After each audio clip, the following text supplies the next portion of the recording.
নদিয়ার মায়াপুর ইস্কনে নবম tribal convention অনুষ্ঠিত হচ্ছে 3 দিন ব্যাপী।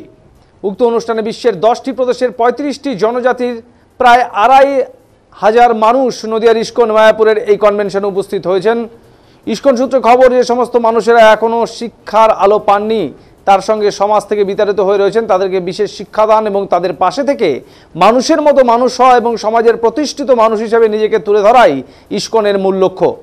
21, 22, 23 মার্চ 2025 3 দিন চলবে এই ট্রাইবাল কনভেনশন। যদিও এই ট্রাইবাল কনভেনশনে উপস্থিত হওয়া মানুষজনকে সনাতন ভাবমূর্তিতে উদ্বুদ্ধ করে তাদেরকে সামাজিকভাবে প্রতিষ্ঠিত করা এবং স্বাস্থ্য ও শিক্ষা বিষয়ে বিশেষ জ্ঞান দান করার পাশাপাশি বিভিন্ন রকম সামাজিক কর্মকাণ্ডে নিজেদেরকে লিপ্ত করে সেই জনজাতি গোষ্ঠীর মানুষজনকে সঠিক পথ দেখানোর মধ্য দিয়েই এই কনভেনশনের আয়োজন বলে জানা গেছে।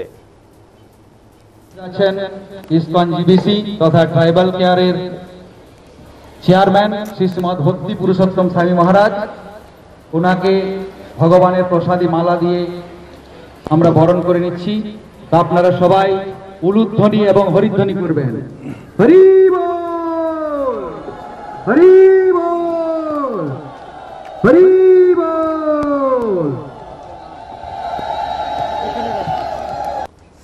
ইসকন হেডকোয়ার্টার্স সিধা মায়াপুরে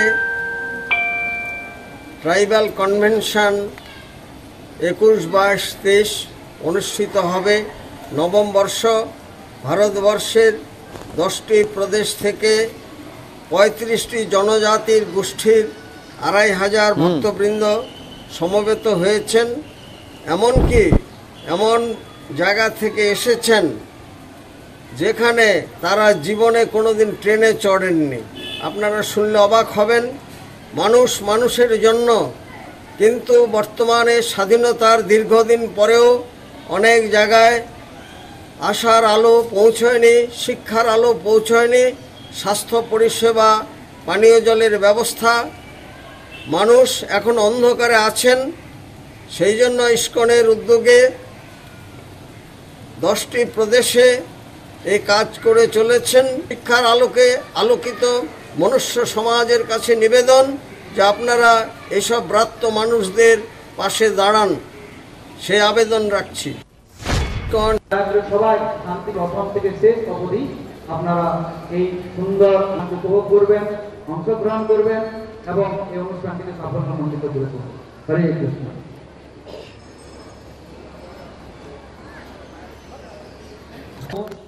আমাদের মাঝে উপস্থিত আছেন ইসকন জিবিসি তথা ট্রাইবাল কেয়ারের চেয়ারম্যান শ্রী শ্রীমৎ ভক্তি পুরুষোত্তম স্বামী মহারাজ, ওনাকে ভগবানের প্রসাদী মালা দিয়ে আমরা বরণ করে